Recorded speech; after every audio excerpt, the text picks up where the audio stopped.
자, 11페이지에 이제 권리와 의무 해가지고 문제가 나오는데, 이 부분에서 가장 주목해야 될 권리는 뭐냐면요. 형성권이라는 권리입니다.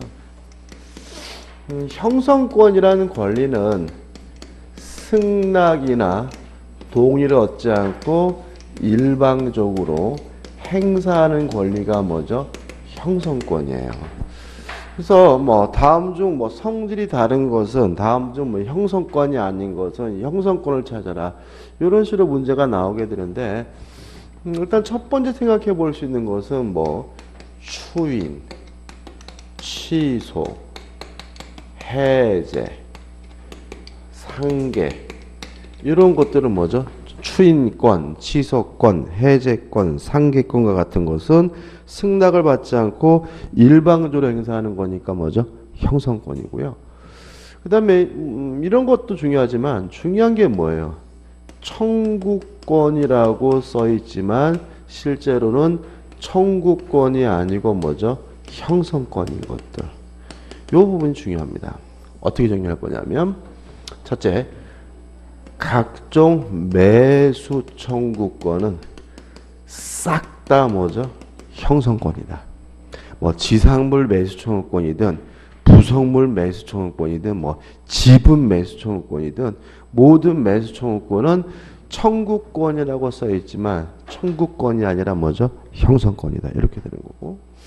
그 다음에 각종 소멸 청구권도 청구권이라고 적혀 있지만 실제로 뭐죠? 형성권이다. 뭐 지상권 소멸 청구권이든 전세권 소멸 청구권이든 유치권 소멸 청구권이든 모든 소멸 청구권은 먼저 형성권이다. 그 다음에 각종 증감 청구권, 뭐 증액을 청구하든 감액을 청구하든 각종 증감 청구권들도 다 뭐가 되냐면 형성권이 됩니다.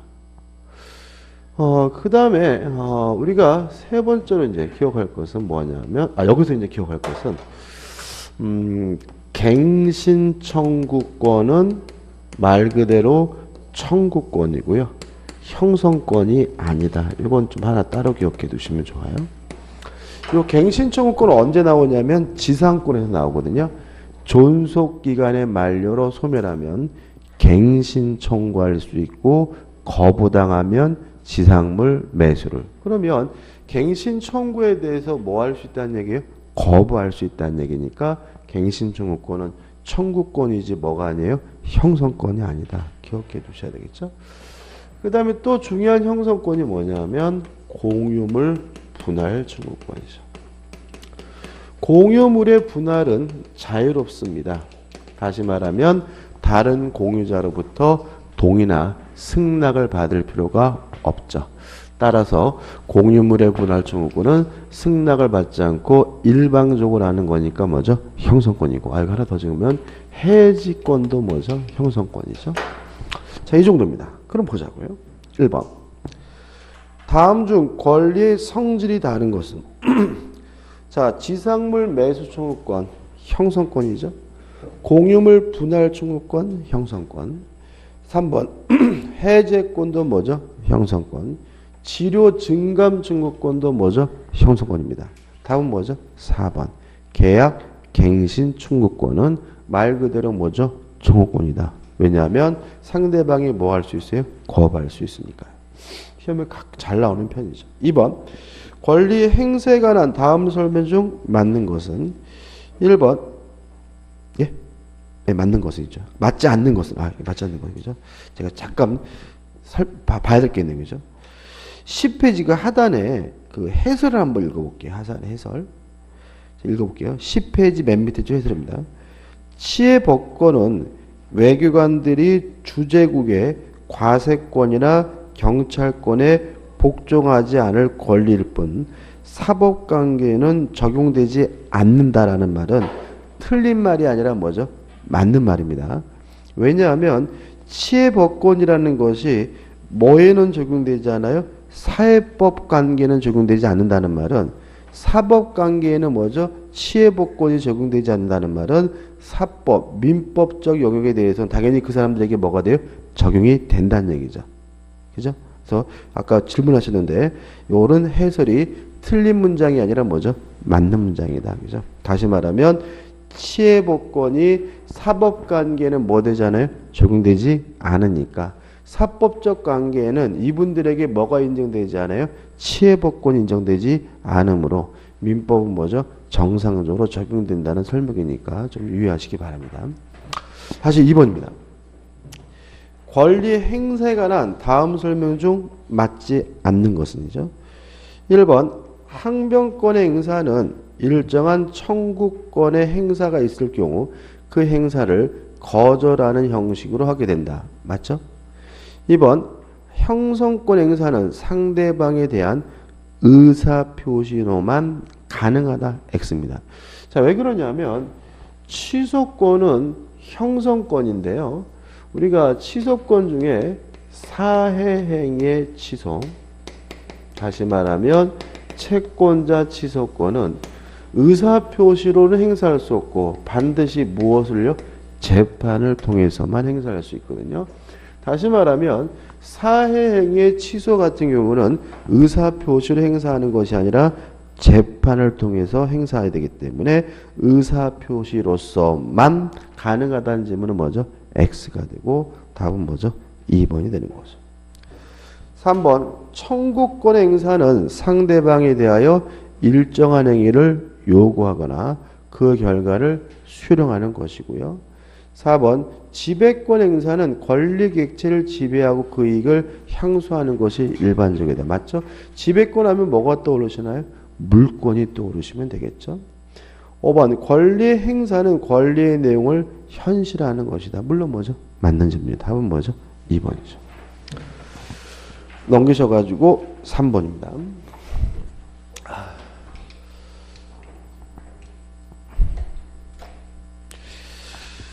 일단 권리가 충돌된다 라는 말이 나오면 결국 권리의 우열을 따져봐야 되는데 어떻게 기억하면 되냐면 원칙, 성립된 순서에 따른다. 따라서 먼저 성립한 권리가 우선하고요. 늦게 성립한 권리는 열등합니다. 다만 예외적으로 성립 순서와 상관이 없는 경우가 있다.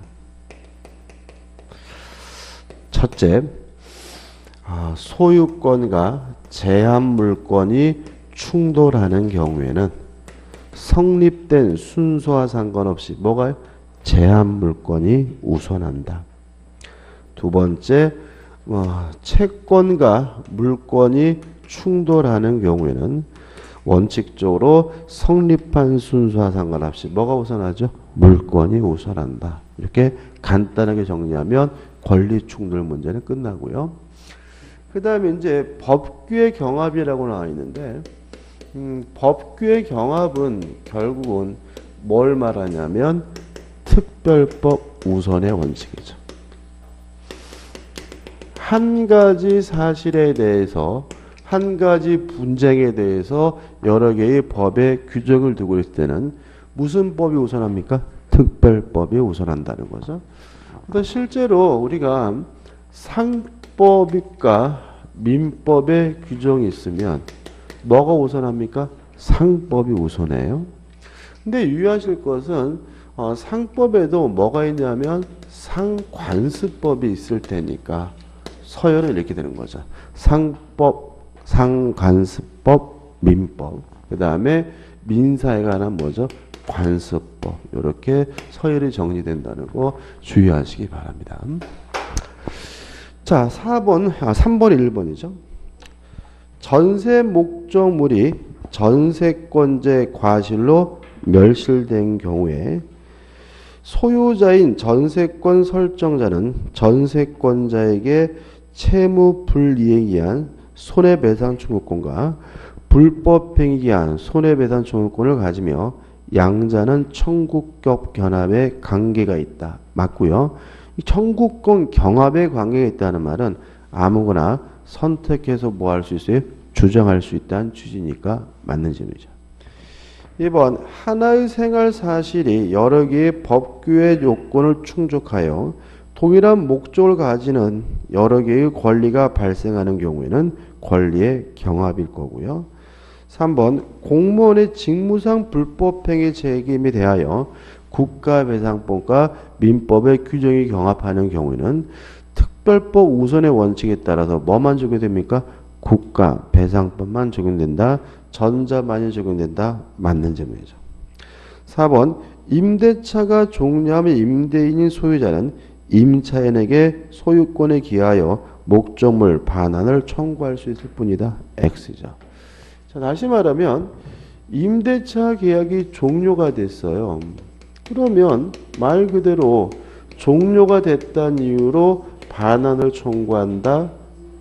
다시 말하면 계약상 청구권이 인정이 되고요. 내 집에서 나가라는 의미에서 소유권에 기한 무엇도 인정이 돼요? 반환 청구권도 인정이 되죠. 그러면 임대인 입장에서는 아무거나 뭐예요? 선택해서 돌려받으면 되거든요. 다시 말하면 소유권에 기한 반환 청구권만 인정되는 것이 아니라 계약상 청구권도 뭐가 돼요? 인정이 되기 때문에 소유권에 기하여 목적물의 반환을 청구할 수 있을 뿐이라는 지문은 뭐죠? X가 되는 거죠. 5번 토지에 대하여 지상권과 사용대차권이 충돌하는 경우 그러면 지상권은 뭐죠? 물권이고 사용대차권은 뭐죠? 채권이죠. 채권과 물권이 충돌하게 되면 성립 순서와 상관없이 뭐가 우선하죠? 물권이 우선하니까 권리의 성립 선후에 관계없이 지상권이 우선한다는 지문은 뭐죠? 맞는 지문이 되겠죠. 4번입니다. 민법 제2조의 신의 성실의 원칙에 관한 다음 교술 중 틀린 것은 1번 신의 성실의 원칙에 관한 민법 2조는 2조가 신의 성실의 원칙이구나. 일반 조항으로서의 성격상 최우의 수단으로 원형되는 보충적 원칙에 머물러야 한다. 이게 무슨 말이죠? 민법에 구체적인 규정이 있으면 구체적 규정을 먼저 어떻게 해요? 적용을 하고 그래도 사건이 해결되지 않을 때 최후에 적용되는 것이 뭐죠? 신의 성실의 원칙인 거죠. 2번 권리 행사가 신의 측에 위반하는 때에는 신의 측 위반과 권리 남용이 중복적으로 적용될 수가 있고요. 3번 사정병에 관한 일반 규정은 없지만 차임의 증감 청구권 등과 같은 개별적 규정을 통해서 사정 변경의 원칙을 인정하는 것이 민법의 태도이다. 맞습니다. 결국 차임 증감 청구권이라는 건 뭐예요? 경제 사정 등의 변동으로 차임이 현실적이지 않을 때는 증액 또는 감액을 청구한다는 거니까 결국 사정이 바뀌었다는 거죠. 사경 변경 원칙에 적용되는 것이죠. 4번 권리 행사가 남용이 되는 경우에는 그 권리 자체가 박탈된다. X. 권리 남용 금지 원칙에 한다면 그 권리 행사가 뭐죠? 제한되고 금지될 뿐이지 권리 자체가 뭐 되는 건 아니에요? 박탈되는 건 아니죠. 좀 이따 설명드릴 겁니다. 답은 뭐죠? 4번이죠. 5번 음의 일행이 신의 측 위반돼요. 최근에도 그런 일이 있었죠. 알바비가 150만 원인데 요거를 100원짜리 동전으로 줬단 말이죠. 기억나시죠? 이번에도 그죠? 그러면 150만 원 알바를 지급하는 것은 뭐죠? 음행인데 뭐죠? 100원짜리 뭐죠? 동전으로 줬다는 것은 이건 뭐예요? 신의 측에 반하는 거죠. 그러면 아직 뭐죠? 알바비 안 준 것과 다름이 없다. 이런 의미가 됩니다. 그래서 의무의 이행이 신의 측에 위반하는 때에는 의무를 뭐죠? 이행하지 않은 것으로 된다. 맞는 점이 되는 거예요. 이건 뭐 알바비고 옛날엔 또 어떤 사건이 있었냐면 한 60년대 사건인데요. 이 양반이 1,000만 원을 은행에서 대출을 받았어요. 1,000만 원을. 1,000만 원을 대출을 받았는데 연장해 달라니까 상업은행에서 안 해주니까 1,000만 원을 동전으로 만들어가지고 트럭에다 싣고 가가지고 던져버렸어요. 야, 이 자식아 1,000만 원 받아라. 그래가지고 60년 되고 그 은행이 이 동전 세는 기계도 없어가지고 업무가 뭐가 됐어요? 마비가 되고 그래가지고 업무방해죄로 처벌된 죄도 있습니다. 아무튼 참 별사람 많죠. 5번입니다. 사정 변경 원칙이 반영된 규정은 눈에 확 들어오죠. 3번 차임 증감 청구권이죠. 다시 말하면 경제, 사정 등의 변동으로 차임이 현실적이지 않을 때는 증액 또는 감액을 청구할 수 있다. 이게 뭐죠? 차임 증감 청구권이니까 사정 변경의 원칙과 관련되어 있고요. 답은 뭐죠? 3번이 됩니다. 6번입니다. 권리에 관한 설명 중 맞는 것은 1번 근전적 가치가 없는 것은 채권의 목적이 될 수 없다. X입니다. 채권이란 건 뭐예요? 일정한 행위를 요구할 수 있는 권리가 뭐죠? 채권이잖아요. 예를 들어 가지고 뭐가 있을까요? 누가 저에게 초상화를 그려주기로 했어요. 그러면 제 초상화가 금전적으로 가치가 있을까요? 아무 가치가 없겠죠. 그래도 저는 그 사람에게 초상화를 그려달라고 요구할 수 있는 뭐가 있는 거죠? 채권이 있는 거니까 1번은 뭐죠? X가 되겠죠. 2번 모든 권리가 침해되면 당연히 불법행위가 성립된다. X죠. 불법행위가 성립하기 위해서 뭐가 필요합니까? 요건, 고의 또는 과실 또 그 행위가 뭐죠? 위법해야 되고 여러 가지 요건이 필요하니까 2번은 뭐죠? X겠죠. 3번 인격권 침해에 대해서는 사전적 예방적 구제순환으로서 침해 행위의 방지 청구권이 인정된다. 맞죠? 다음은 뭐죠? 3번이죠. 그래서 제가 어떤 예를 들었어요. 누가 제 누드 사진을 찍어가지고 뭐죠? 시청역 앞에서 뭐죠? 배부하려고 한다. 그러면 사전에 배부 금지 청구를 요구할 수 있고 배부 금지에 관한 가처분 신청도 할 수 있는 거니까요. 답은 뭐죠? 3번이 되겠죠. 4번 귀속상의 일신 전속권은 양도, 상속 모두가 불가능한 권리이고 행사상 일신 전속권은 타인이 대의하여 행사할 수 없는 권리이다. 4번은 뭐죠? X죠. 예를 들어 가지고 귀속상의 일신 전속권 같은 경우에는 양도는 불가능하지만 뭐는데요? 상속은 되는 경우가 많습니다.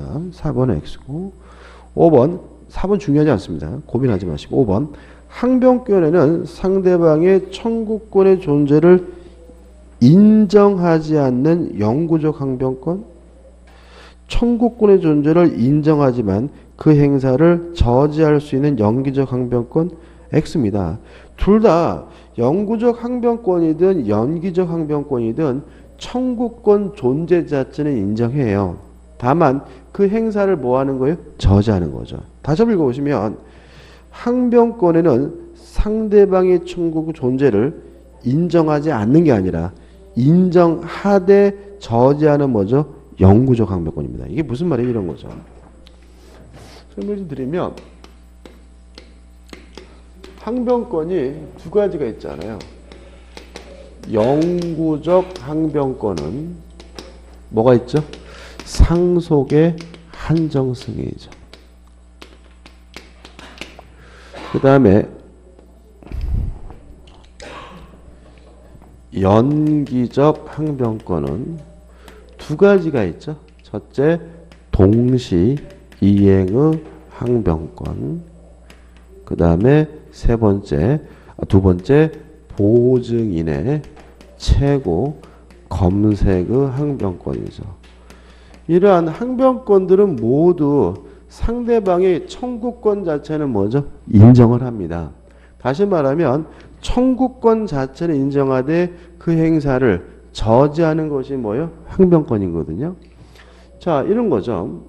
갑이라는 분이 사망하셨는데 재산이 예를 들어서 5억 있고 채무가 예를 들어서 10억이다. 이런 상태에서 만약에 상속이 이루어지면 무엇도 넘어와요? 채무도 넘어오니까 대대손손 뭐를 갚아야 돼요? 빚을 갚아야 되는 거죠. 두 가지 방법이 있죠. 상속 안 받겠다. 상속을 뭐 할 수 있어요? 포기할 수 있고 아니면 상속에 대해서 한정 승인을 할 수 있는데 한정 승인이란 말은 뭐냐면 요 갑의 재산 범위 내에서 한정을 해가지고 상속을 승인하겠다 이런 얘기거든요. 다시 말하면 요 채권자들의 권리 자체를 뭐 하는 건 아니에요? 부정하는 건 아닙니다. 당신들이 우리 아버지한테 받을 돈이 있다는 사실을 인정한다. 받아들인다. 다만 나는 어느 범위 내에서만요? 5억 범위 내에서만 그것을 뭐죠? 인정하겠다. 이런 개념이기 때문에 청구권 자체를 뭐 하는 건 아니에요? 부정하는 건 아닙니다. X입니다. 답은 뭐죠? 3번이 되는 거죠. 넘기셔가지고 7번입니다. 권리에 대한 다음 설명 중 옳지 않은 것은 1번 청구권은 특정인이 다른 특정인에게 일정한 행위를 요구할 수 있는 권리. 이게 뭐죠? 청구권의 개념이고 물권, 가족권 등으로부터 발생한다. 맞죠? 물권으로부터 발생하는 것은 뭐죠? 물권적 청구권이고요. 가족권 등으로부터 발생하는 청구권의 가장 대표적인 것은 뭐죠? 부양 청구권 등을 생각하면 되겠죠. 2번 형성권은 권리자의 일방적 의사표시로 법률관계를 변동시킬 수 있는 권리로서 이에 속하는 상계권, 해제권, 채권자 지속권은 재판상 행사해야 한다. X죠. 물론 사행위 취소, 채권자 지속권은 재판상 행사해야 되지만 상계권, 해제권은 재판상 행사해야 되는 것이 아니므로 답은 뭐죠? 2번이 되는 거죠. 3번 항변권은 상대방의 청구권 행사에 대하여 일시적 또는 영구적으로 작용을 저지할 수 있는 권리고 일시적 항변권과 영구적 항변권이 있는 거죠. 4번 제3자가 지배권을 침해하는 때는 원칙적으로 불법 행위가 성립하여 지배권자는 침해 행위의 배제를 청구할 수 있고요. 이런 것들을 우리가 물권적 충고권을 생각하면 되겠죠. 5번 일신전속권에는 특정인에게만 기속돼야 하는 기속성의 일신전속권과 권리자 자신이 행사하는 행사상의 일신전속권이 있다. 맞는 질문이고 중요하진 않습니다. 8번이죠. 권리의 작용 또는 효력에 분리할 때 연결이 옳은 것은 상계권, 형성권이죠. 또 각종 2번 매수청구권도 뭐죠? 형성권이고 3번 물권적 청구권은 말 그대로 뭐죠? 청구권입니다. 4번 보증인의 최고 검색의 항변권은 말 그대로 뭐죠? 항변권이죠. 답은 뭐죠? 5번 해제권은 뭐죠? 형성권이죠. 이렇게 나옵니다. 이 정도 수준이죠. 9번 권리에 관한 다음 기술 중 옳지 않은 것은 1번 보증인의 최고 및 검색의 항변권은 연기적 항변권이다. 5점. 2번 채권자 지속권은 형성권이냐? 반드시 재판상 판결에 의하여 효력이 발생한다. 맞죠. 3번 청구권은 그 기초가 되는 권리와 분리하여 청구권만을 양도할 수도 있다. X. 뭐 채권적 청구권이든 물권적 청구권이든 기초가 되는 권리와 절대로 뭐 될 수 없습니까? 분리될 수가 없는 거죠. 답은 뭐죠? 3번이죠. 4번 전세권 설정자의 전세권 소멸청구권, 각종 소멸청구권은 명칙상 청구권이지만 그 본질은 뭐죠? 형성권이고요. 5번 청구권은 채권뿐만 아니라 물권과 가족권 등으로부터도 발생할 수 있다. 채권으로부터 발생하는 청구권이 뭐죠? 채권 청구권. 물권으로부터 발생하는 청구권이 뭐죠? 물권의 청구권이죠. 10번 다음 중 재판상 행사해야만 효과가 발생하는 것. 눈에 보이시죠? 2번 채권자 지속권이죠. 11번입니다. 민법상 권리와 의무에 관한 설명으로 옳지 않은 것은 1번 임차인의 지상물 매수권의 법적 성질은 형성권이다. 각종 매수 청구권은 뭐죠? 형성권이죠. 2번 물권은 법률 또는 관습법에 의한 외에는 임의로 창설하지 못한다. 이걸 우리가 뭐라 그러죠? 물권 법정주의라고 하죠. 3번 인격권 침해에 대하여는 예방적 구제수단으로서 금지 청구권이 인정이 되고요. 4번 주된 권리의 소멸시효가 완성된 때에는 종속된 권리의 그 효력이 미친다. 물론 뭐죠? 맞겠죠. 답은 뭐죠? 5번입니다. 우리가 한 필지 토지 한 동의 건물이어야지만 성립할 수 있는 물권이요. 가장 대표적인 것이 뭐죠? 소유권이죠. 소유권은 한 필지 토지 분필돼야지만 뭐 할 수 있어요? 성립할 수 있고 한 동의 건물에 대해서만 성립하고요. 그 다음에 시험에 많이 나오는 것이 뭐죠? 저당권이죠. 저당권. 저당권도 한 필지 토지 한 동의 건물이어야 합니다. 이에 반해서 부동산 일부에 대해서도 성립 가능한 물권하면 가장 대표적인 것이 뭐죠? 점유권이죠. 왜요? 점유권은 일부라도 뭐 할 수 있어요? 점유할 수 있고요. 그 다음에 용익물권, 지상권, 지역권, 전세권과 같은 용익물권은 부동산 일부에도 뭐 할 수 있어요? 설정될 수 있습니다. 다시 말하면 지상권, 지역권은 토지 일부에 설정할 수 있고요. 전세권도 토지나 건물의 일부에 뭐 할 수 있어요? 설정할 수 있어요. 그래서 한 필지 토지, 한 동의 건물에 되는 것은 소유권 뭐죠? 저당권이에요. 따라서 5번 보시면 저당권은 한 필지 토지 일부에도 분필하지 않은 상태로 설정할 수 있다는 지문은 뭐죠? X가 되고요. 답은 5번이 됩니다. 넘기셔서 2번, 12번입니다. 권리의 충돌과 경합에 관한 다음 설명 중 옳지 않은 건데, 자, 이 부분이죠. 제가 아까 경합을 또 설명 안 드렸네, 그죠? 권리의 경합이란 말이 나오면 결론은 뭐죠? 선택적 행사가 가능하다. 이렇게 되는 거죠. 이게 무슨 말이냐면 한 가지 사실관계에 대해서 여러 개의 권리가 존재하는 경우에는 아무 권리나 선택 행사하면 되는데 이걸 우리가 뭐죠? 권리의 경합이라고 한다. 그래서 아까 시험 문제 나왔던 게 뭐가 있죠? 임대차 계약이 종료가 되면 임대인은 계약상 청구권으로서 돌려달라고 뭐 할 수 있어요? 요구할 수가 있고요. 또 소유권을 이유로 뭐 할 수 있습니까? 반환을 청구할 수가 있죠. 어차피 임대인 입장에서는 뭐 하면 그만이에요? 돌려받으면 그만이니까 둘 중에 아무거나 선택해서 행사하는 것이 가능한데 이걸 우리가 뭐죠? 권리의 경합이라고 합니다. 자, 그럼 1번. 물권과 채권이 충돌했어요. 이거죠. 성립 순서와 상관없이 뭐가 우선하죠? 물권이 우선하므로 물권은 채권보다 원칙적으로 우선한다. 맞는 질문이 되겠죠. 4번 물권과 물권의 충돌은 그 성립한 순위에 의하나 다시 말하면 원칙적으로 뭐하죠? 성립된 순서에 따라서 권리의 우열을 따지게 되는데 점유권과 본권은 언제나 병존한다. 맞나요? 제가 지금 이 안경을 쓰고 있으면 저는 이 안경에 대해서 무엇도 있어요? 점유권도 있고 무엇도 있는 거예요? 소유권도 있는 거니까 2번은 뭐죠? 맞는 질문이겠죠. 3번 법률에 달리 정함이 없는 경우 수개 채권은 그 발생 원인, 발생 시기 채권액과 상관없이 순위에 우열이 없다. 이걸 우리가 채권자 평등의 원칙이라고 합니다. 기억나시나요?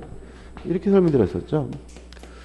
을이 갑에게 먼저 1억을 빌려줘서 1억을 달라 요구할 수 있는 뭐죠? 채권이 있고 병도 갑에게 1억을 빌려줘서 1억을 달라고 뭘요? 채권이 있고 정도 갑에게 1억을 빌려 1억을 받을 채권이 있다. 이렇게 을병정이 순서대로 돈을 빌려줬으면 누가 먼저 돈을 받죠? 승질 들어온 인간이 먼저 받는다.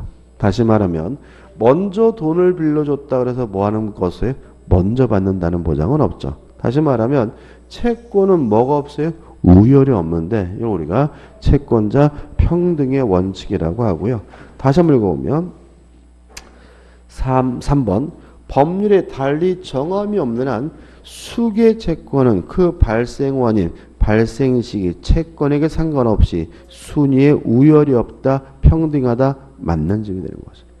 4번 수개 채권이 충돌하여 그 전부를 만족시키기에는 채무자 재산이 부족한 경우 채무자는 각 채권에게 안분비례하여 공평하게 변제하여야 한다. X입니다. 이건 뭐냐면 예를 들어서 갑의 재산이 예를 들어서 2억밖에 안 돼요. 그러면 일단은 선행주의입니다. 선행주의. 먼저 받는 사람이 뭐예요?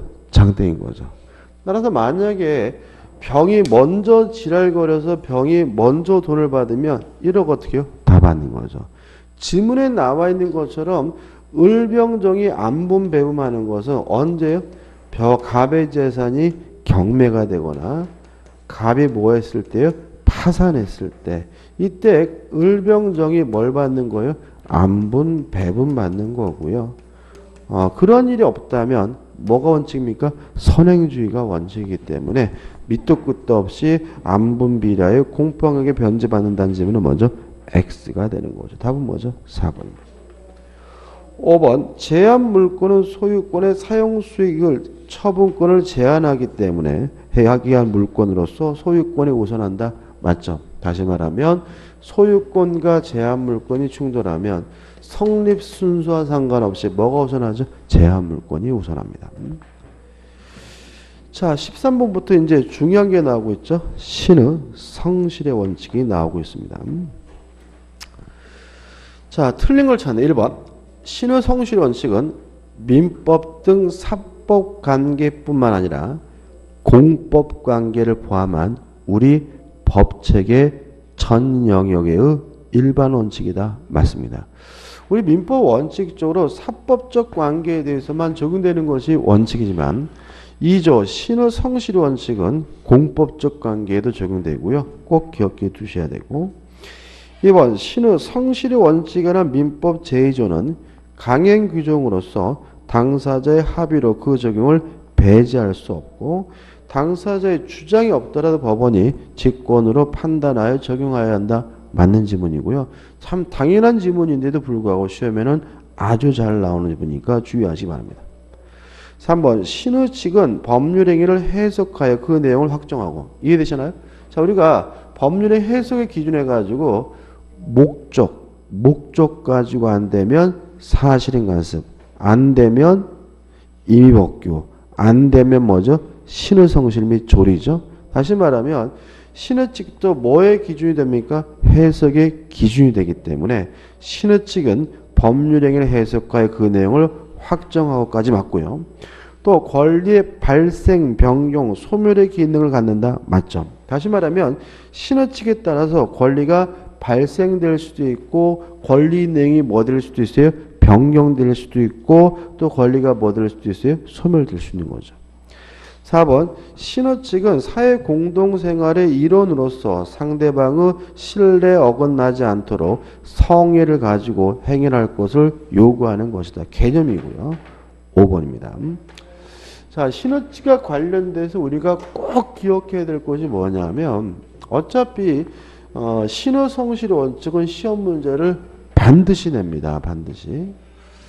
뭐 여러 가지 일단 첫 번째 기억할 것은 신의 측, 신의 성실의 원칙이 적용되지 않는 경우죠. 신의 측에 관한 파산 원칙 중에서 가장 명확한 게 뭐죠? 금반원의 원칙이잖아요. 그래서 금반원의 원칙이 적용되지 않는 경우를 꼭 기억해 두셔야 되는데 두 가지죠. 첫째, 강행법규 위반이죠. 강행법규 위반의 경우에는 신의 측, 금반의 원칙이 적용되지 않는다. 따라서 강행법규를 위반 행위를 스스로 한 사람도 스스로 무효임을 주장하는 것이 뭐죠? 가능하고요. 두 번째가 뭐죠? 제한 능력자죠. 제한 능력자에게도 신의 성실의 원칙, 금반원의 원칙이 뭐 되지 않습니까? 적용되지 않는다. 따라서 제한 능력자는 스스로가 한 행위를 스스로 뭐 하는 것도 가능해요? 취소하는 것도 뭐죠? 가능하다. 꼭 기억해 두셔야 됩니다. 5번. 제한 능력자 보호에 있어서 신의칙은 적용되지 않는다. 그러므로 미성년자가 신의칙에 위반하여 취소권 행사하는 것은 허용되지 않는다. X죠. 다시 말하면 신의칙이 적용되지 않으니까 미성년자는 스스로 한 행위를 뭐 할 수 있어요? 취소하는 것이 가능하고요. 따라서 취소권 행사할 수 없다. X가 되고요. 답은 뭐죠? 5번이 됩니다. 14번입니다. 신의 성실의 원칙 내지 그 파생 원칙의 작용에 관한 판례 입장과 다른 것은 자, 신의칙과 관련돼 가지고 뭣도 공부해야 되냐면 판례도 공부해야 되거든요. 근데 조심할 것은 너무 판례에 매몰되지 마세요. 그러니까 이 부분 공부하다 보면은 자꾸 이게 뜬구름 잡는 얘기처럼 느껴지시니까 뭔가 명확한 것을 하기 위해서 막 판례를 무작정 막 이빠이 외우시는 분이 있는데 그렇게까지 판례를 공부해야 될 부분은 아닙니다. 1번 보시면 근로자가 아무런 이의 없이 퇴직금을 수령하고 의원 면직일로부터 5년이 경과했다 하더라도 사직원의 작성과 제출이 자신의 형에 의하여 이루어졌다면 의원 면직의 무효를 주장할 수 있다. X입니다. 다시 말하면 뭐죠? 금반환의 원칙이죠. 그러니까 이 사람은 정상적으로 무효인데도 불구하고 퇴직금 수령했고요. 또 몇 년이나 했어요? 5년이나 했죠. 이제 와서 무효임을 주장하는 것은 뭐예요? 반대되는 언행이기 때문에 뭐 되지 않아요? 허용되지 않는 거죠. 또 이 사람이 퇴직금을 수령하고 5년이 지나게 되면 회사 측 입장에서는 뭐예요? 무효임을 주장하지 않는다는 신뢰를 부여받기 때문에 더 이상 무효임을 주장하지 못한다. 이게 또 뭐가 돼요? 실효의 원칙이기도 한 거죠. 다시 말하면 금반원의 원칙상 또는 신뢰의 원칙상 의원 면직의 무효를 주장할 수는 없기 때문에 1번이 뭐가 돼요? 답이 되겠죠. 2번 매매 계약 체결 후 9년이 지났고 시가가 올랐다는 사정만으로 계약을 해지할 만한 사정 변경이 있다고 볼 수는 없고 매수인의 소유권 이전 등기 청구가 신의칙 위배된다고 할 수가 없다. 맞습니다. 다시 말하면 우리 판례는 사정 변경을 이유로 계약을 뭐 할 수 없다고 해요? 해지할 수 없다고 보죠. 이것도 꼭 기억해 두셔야죠. 사정이 변경됐다는 이유만으로는 원칙적으로 계약을 뭐 할 수 없어요? 해지할 수 없다. 다시 말하면 9년이 지났고 땅값이 많이 올랐다는 이유만으로는 계약 자체를 뭐 할 수는 없어요? 해지할 수는 없죠. 근데 이 사정 변경과 관련돼서 주의하실 것이 뭐냐면 해지예요. 해지인데 일단 사정 변경을 이유로 해지는 이렇게 하죠. 다시 할게요. 사정 변경을 이유로 계약을 뭐 할 수 없어요? 해지할 수 없다. 근데 주의하실 것이 뭐죠? 해지죠. 해지에 대해서 우리 판례는 원칙적으로 사정병을 이유로 계약을 뭐 하는 것이 가능해요? 해지하는 것이 뭐죠? 가능하다는 입장이에요. 따라서 어떤 얘기 나오는 거죠? 보증이죠. 그죠? 보증 계약을 사정 변경을 이유로 보증 계약을 사정 변경을 이유로 뭐 할 수 있습니까? 해지할 수 있다고 봐요. 근데 주의하실 것은 뭐냐면 확정 채무입니다. 불확정 채무가 아니라 확정 채무에 대해서 보증을 쓴 경우에는 이때는 사정이 변경됐다는 이유만으로는 계약을 뭐 할 수 없냐면 해지할 수 없다는 게 우리 판례 입장이라는 것까지 꼭 기억해 두시기 바랍니다. 다시 말하면 사정이 변경됐다는 이유로는 계약을 뭐 할 수는 없죠? 해지할 수는 없다. 다만 해지는 사정 변경을 이유로 해지하는 것이 가능한데 가장 대표적인 것이 뭐죠? 보증계약인 거죠. 다만 이 보증이 확정 채무에 관한 보증인 경우에는 사정 변경을 이유로 뭐 할 수 없어요? 해지할 수 없다는 것까지 좀 기억해 두시기 바랍니다. 가끔 나오는 편이죠. 3번 병원은 입원하여 치료를 받은 환자의 휴대폰 등의 도난 방지에 필요한 적절한 조치를 강구해 줄 의무가 있다. 맞습니다. 이것도 좀 정리를 해야 되는데.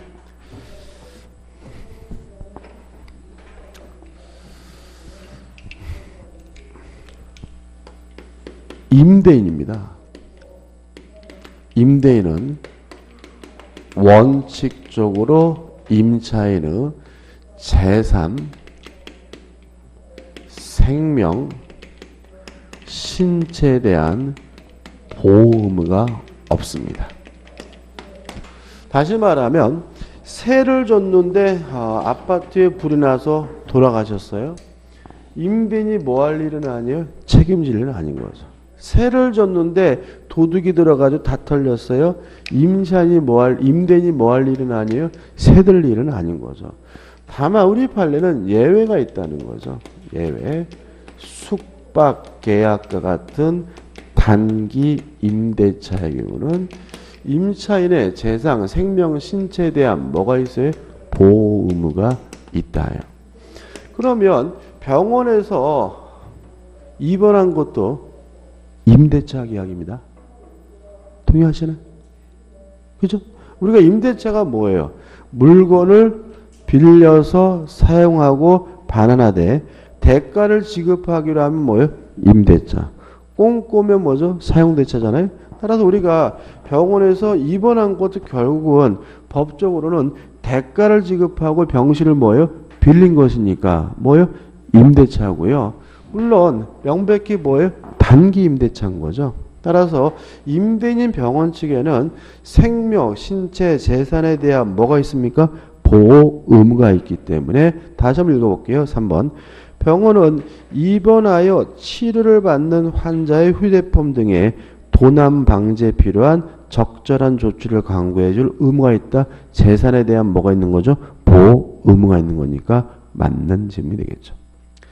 4번. 법률행위가 법령에 위반하여 무효임을 알면서 그 법률을 한 사람은까지 끊어볼게요.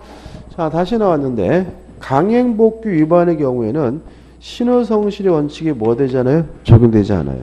금반을 원칙이 뭐 되지 않습니까? 적용되지 않기 때문에 특별한 사정이 없는 한 강행복귀 위반을 이유로 무효를 주장하는 것은 신의 측에 반하지 않는다. 맞는 질문이죠.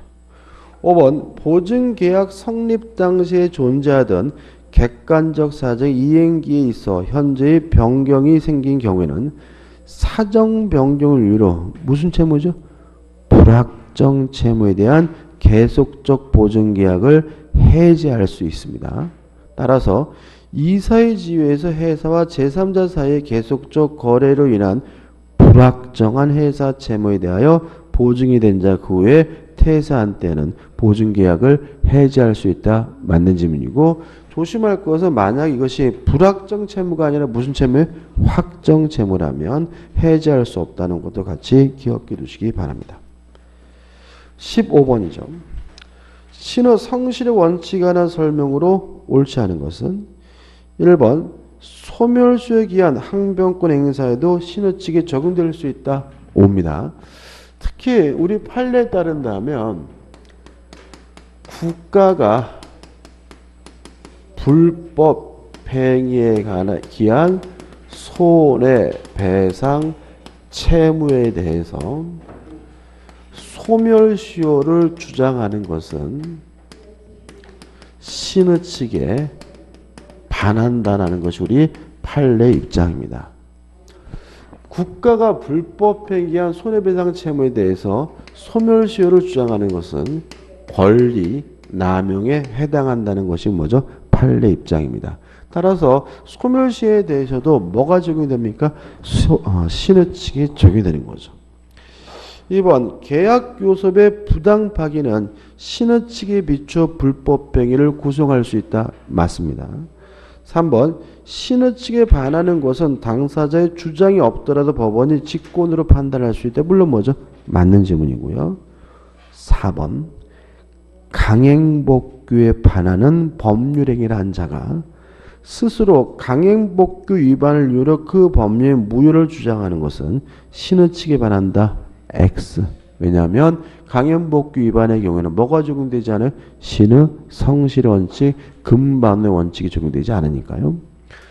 5번 본인의 지위를 단독 상속한 무권대리인이 상속 전에 행한 무권대리인에 대하여 본인의 지위에서 추인을 거절하는 것은 명백히 뭐죠?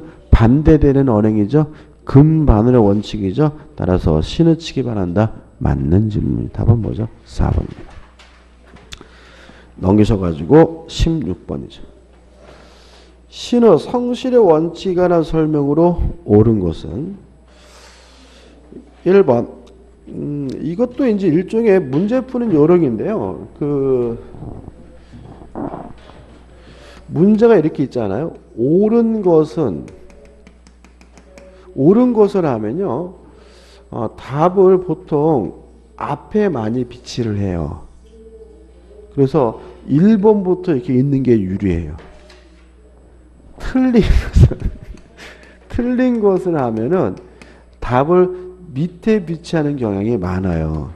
밑에서부터 있는 게 좋아요. 이게 왜 그런지 이유가 있는데 여러분의 문제 푸는 습관 때문에 그래요. 여러분들 어떻게 행동하냐면 옳은 것을 물어볼 때는 1번이 옳은 것 같아도요. 1번만 읽고 넘어가는 게 아니라 밑에까지 다 읽어봐요. 옳은 것을. 근데 만약에 틀린 것을 물어봤는데 1번이 답이잖아요. 1번 찍고 밑에 건 읽지도 않아요. 이런 묘한 습관이 있거든요. 묘한 심력이. 그래서 보통 옳은 것은 답을 앞에다 비치하는 경향이 많고요. 틀린 것은 뭐죠? 끝까지 답을 하고 뭐죠? 4, 5번까지 비치하는 게. 꼭 그런 건 아니에요. 그죠? 그 다음에 또 문제가 좀 길다 싶으면 어떻게 해요? 5번부터 있는 게 유리해요. 왜냐하면 긴 거는 어떤 목적인 거예요? 여러분들의 시간을 뺏으려는 목적이기 때문에 답은 뭐죠? 뒤에 비치하는 경향이 있어요. 그죠? 그래서 이렇게 약간 좀 긴 듯하다 그러면 5번부터 있는 게 유리하다는 거 말씀드리고 꼭 그런 건 아니지만 아무튼 1번부터 보자고요. 상계권의 남용을 판단함에 있어서 권리 남용의 경우에 요구되는 주관 요건이 반드시 필요하다. X예요. 이거는. 자, 이게 어떤 문제냐면 이런 거죠. 자, 우리 판례에 따른다면 권리 남용으로서 그 권리 행사가 금지되는 거려면 일단 첫째 주관적 요건으로서 가해 의사를 요구해요. 가해 의사, 연명일 의사를 요구하고요. 거기다가 플러스 객관적 요건으로서 뭘 요구하냐면 지나친 행위, 그죠? 지나친 행위를 요구하거든요. 근데 이 주관적 요건에 대해서 가해 의사가 필요하다라는 거는 항상 우리의 판례가 그런 것은 아니고요. 주류 판례가 그래요. 특히 상계권의 행사의 경우에는 우리 판례가 권리 남용을 행사함에 있어서는 판단함에 있어서는 요 가해 의사 주관 요건은 필요가 없다라는 것이 우리 판례 기본적 태도예요. 그럼 이렇게 기억하면 되겠죠. 권리 남용에 해당하기 위해서는 주관적으로 가해 의사와 객관적으로 지나친 행위가 필요한데 요 가해 의사 주관적 요건은 상계권 행사에는 뭐죠? 요구하지 않는 것이 판례 기본적 태도다. 꼭 그런 건 아닙니다.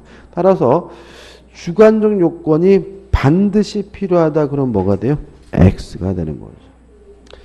2번 신호칙은 법률관계 당사자 간의 약정에 의해 그 적용이 배제될 수 있다. X. 왜요? 강행규정이니까요. 3번 또 나왔네요. 강행복귀에 반하는 법률행위 한 자가 스스로 강행복귀 위반을 이유로 그 법률의 무효를 주장하는 것은 특별한 사정이 없는 한 신의칙에 반한다. X.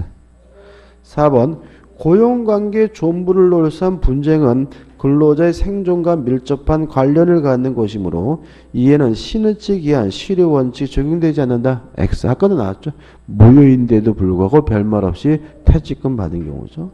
5번 신의칙은 권리 내용을 구체적으로 형성하는 원칙일 뿐만 아니라 권리 행사를 제한하는 원칙이기도 하다. 물론 뭐죠? 맞겠죠. 옳은 곳은 뭐죠? 5번입니다.